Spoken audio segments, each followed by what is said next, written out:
Hey guys, welcome back to another video. I am here with this beautiful Ferrari. What I want to demonstrate or illustrate for you is my cleaning techniques on Ferrari leather. Now, if you're a beginner, the thought of touching a Ferrari would put most of you into freak out mode. So I'm going to break the rules because the industry wants you to believe that you need special cleaners for special materials, leather, car leather being one of them.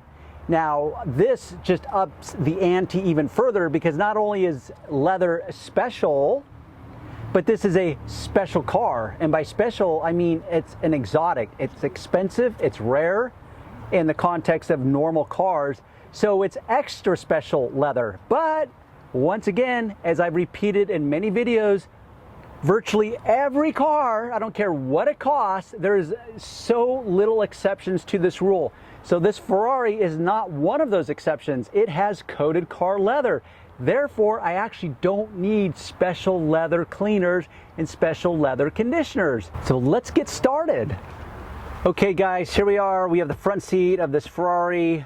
It's very nice leather. Not all leather is created equal, but in fact, it is coated car leather despite what you've been taught. These are my rules of operation. Always wear protection. I don't want to scuff this leather with any hangnails or sharp edges. Trust me, the regret of doing that will last you a lifetime. Also, I want to verify that the tip of my vacuum cleaner nozzle is free of any burrs and sharp edges. So you always want to pre-vacuum. I get it, it's not carpeting, it doesn't have a bunch of fibers in it. You could simply wipe this and remove the dust. But down on the seams, based on Johnny customer who might like to eat in his car, you need to get the dry debris first before you introduce any liquids to it. That's my rules. These are my go-to cleaning products. This is my initial scrub pad.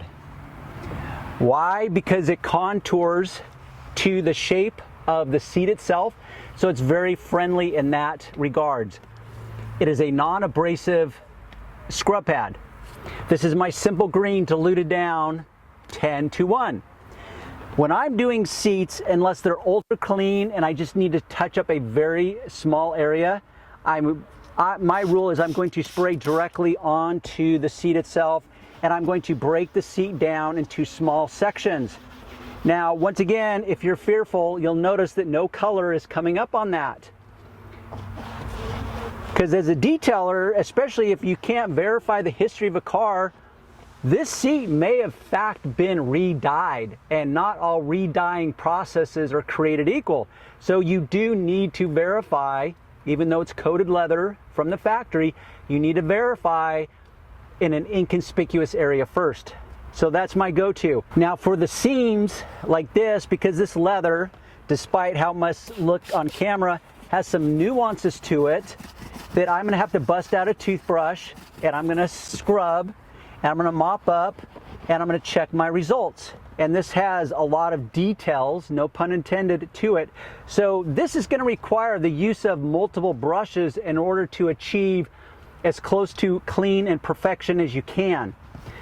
But this is where I dissect the situation, in this case the seat itself, into sections or panels and approach it in a very systematic approach. But really what I want to illustrate is that here I am scrubbing on leather on a very expensive car that most guys would be afraid to even touch unless they were using some dedicated special leather cleaner.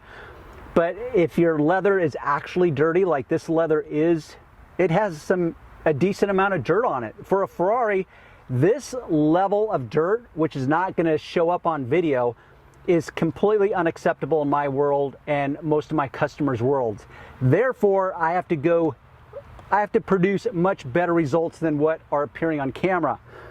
So that's where I will be required to dissect it section by section and finesse the moment and clean it to much better results than are currently that the seat currently is in.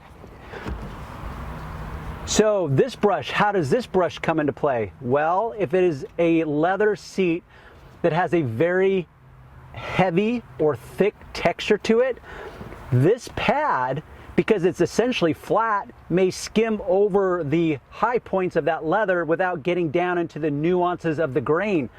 That's where I'll bust out this. Once again, I'm going to spray the area. And as I've said in so many of my videos, is that you remain in control. If you're afraid to do this and you want to experiment, then go in easy. Don't go in level 10. Don't go in hot. Just finesse it, check your results, build some confidence, and say, hey, wow, Darren was right.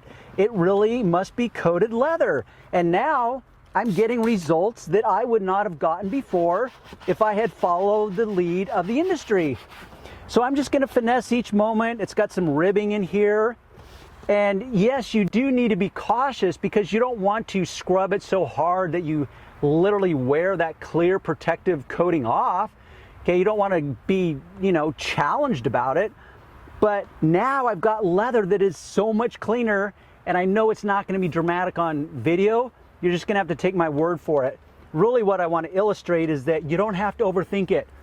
Simple green, diluted down 10-to-1, used on very expensive Ferrari car leather. I have no idea what a seat like this would cost to replace it.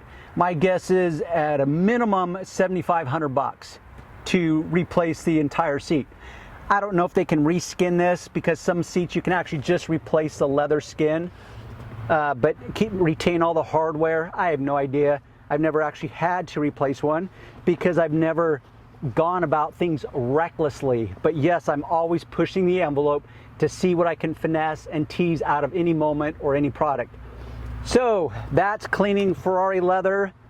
You vacuum, you spray, you scrub with your choice of brush, you mop up. I always default to a microfiber cloth. Check your results.